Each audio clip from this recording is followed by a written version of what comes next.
2025 সালের ইবতেদায়ী পঞ্চম শ্রেণীর বৃত্তি পরীক্ষা সংক্রান্ত বিজ্ঞপ্তি প্রকাশিত হয়েছে। অর্থাৎ সরকারি প্রাথমিক বিদ্যালয়ের মতো মাদ্রাসায় যারা পঞ্চম শ্রেণীতে পড়াশোনা করছে তারাও বৃত্তি পরীক্ষায় অংশগ্রহণ করতে পারবে এ বিষয়ে বাংলাদেশ মাদ্রাসা শিক্ষা বোর্ড থেকে বিজ্ঞপ্তি প্রকাশিত হয়েছে। বিজ্ঞপ্তি থেকে আমরা জানতে পারবো কোন কোন বিষয়ের উপর বৃত্তি পরীক্ষা অনুষ্ঠিত হবে, কারা কারা অংশগ্রহণ করতে পারবে এ বিষয়ে বিস্তারিত। যারা এখনও আমাদের চ্যানেলটিকে সাবস্ক্রাইব করনি তারা এখনই সাবস্ক্রাইব করে রাখো, তাহলে শিক্ষা সম্পর্কিত সকল তথ্য এবং পরামর্শ সবার আগে পেয়ে যাবে। বাংলাদেশ মাদ্রাসা শিক্ষা বোর্ড পঞ্চম শ্রেণীর ইবতেদায়ী বৃত্তি পরীক্ষা 2025 সম্পর্কে অবহিতকরণ। উপযুক্ত বিষয়ের আলোকে জানানো যাচ্ছে যে বাংলাদেশ মাদ্রাসা শিক্ষা বোর্ড অনুমোদিত মাদ্রাসাসমূহের পঞ্চম শ্রেণীর ইবতেদায়ী বৃত্তি পরীক্ষা আগামী ডিসেম্বর 2025-এ অনুষ্ঠিত হবে। উক্ত বৃত্তি পরীক্ষা সম্পর্কিত তথ্য নিম্নে উপস্থাপন করা হলো। মোট 500 নম্বরের বৃত্তি পরীক্ষা অনুষ্ঠিত হবে 5টি বিষয়ে। প্রথম বিষয় হচ্ছে কোরআন মাজিদ এবং আকাইদ ও ফিকা, ঠিক আছে, এখানে 100 নম্বর।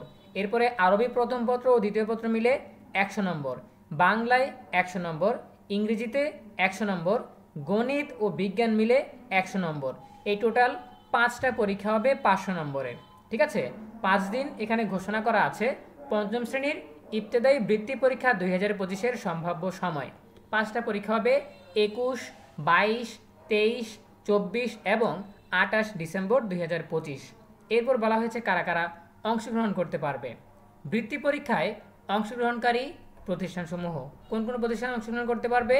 সংযুক্ত ইবতেদায়ী সহ বাংলাদেশ মাদ্রাসা শিক্ষা বোর্ডের কোডভুক্ত সকল স্বতন্ত্র ইবতেদায়ী মাদ্রাসা, অর্থাৎ বাংলাদেশ মাদ্রাসা শিক্ষা বোর্ডের আওতাভুক্ত বা লাইসেন্সভুক্ত যতগুলো মাদ্রাসা আছে সবগুলো মাদ্রাসার শিক্ষার্থীরাই এই বৃত্তি পরীক্ষায় বা ইবতেদায়ী বৃত্তি পরীক্ষায় অংশগ্রহণ করতে পারবে। অংশগ্রহণকারীর হার কত? 40%। মাদ্রাসার পঞ্চম শ্রেণীতে অধ্যয়নরত শিক্ষার্থীর সর্বোচ্চ 40% বৃত্তি পরীক্ষায় অংশগ্রহণ করতে পারবে। অর্থাৎ যদি 100 জন শিক্ষার্থী থেকে থাকে এর মধ্যে 40 জন শিক্ষার্থী অংশগ্রহণ করতে পারবে। এখন কোন 40 জন নেওয়া হবে সেটা কিভাবে নির্ধারণ করা হবে? সেটা নির্ধারণ করা হবে অর্ধবার্ষিক পরীক্ষায় কার ফলাফল কীরকম, যারা টপ 40-তে আছে বা যে 40 জন সবচেয়ে ভালো করেছে তারাই কিন্তু বৃত্তি পরীক্ষায় অংশগ্রহণ করতে পারবে, ঠিক আছে। এরপর বলা হয়েছে সিলেবাস ও মানবন্টন কীরকম হবে। বিস্তারিত সিলেবাস ও মানবন্টন শীঘ্রই জানানো হবে। অর্থাৎ বইয়ের কোন কোন অংশ থেকে তোমাদের প্রশ্ন আসবে, কোন কোন বিষয় থেকে, এবং মান বন্টন কীভাবে হবে, কি কি প্রশ্ন আসবে, কোন প্রশ্নের জন্য কত নম্বর বরাদ্দ, কোন প্রশ্নের উত্তর কিভাবে লিখতে হবে, এ বিষয়ে কিন্তু প্রাথমিক বৃত্তি পরীক্ষার বিস্তারিত সিলেবাস এবং মান বন্টন নিয়ে ভিডিও দিয়েছি আমরা।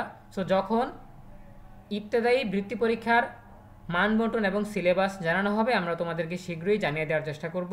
এমত অবস্থায় উপরিউক্ত মতে সংশ্লিষ্ট সকলকে অবহিতকরণ সহ পরবর্তী প্রয়োজনীয় কার্যক্রম গ্রহণের জন্য নির্দেশক্রমে অনুরোধ করা হলো। তোমরা যারা মাদ্রাসায় পঞ্চম শ্রেণীতে পড়াশোনা করতেছো বা তোমাদের পরিচিত কেউ এরকম আছে তাদের সবাইকে ভিডিওটি শেয়ার করে দিবে যাতে সবাই এই সম্পর্কে বিস্তারিত জানতে পারে। এই বিষয়ে তোমাদের যে কোনো প্রশ্ন কিংবা মতামত জানাতে পারো কমেন্টে। দেখা হবে পরবর্তী আপডেট নিয়ে নতুন কোনো ভিডিওতে। সেই পর্যন্ত তোমরা সবাই ভালো থাকো, সুস্থ থাকো, নিরাপদে থাকো এবং সবসময় ইএনইবি সাথী থাকো। তোমাদের সকলের জন্য রইল অনেক অনেক শুভকামনা। ধন্যবাদ সবাইকে।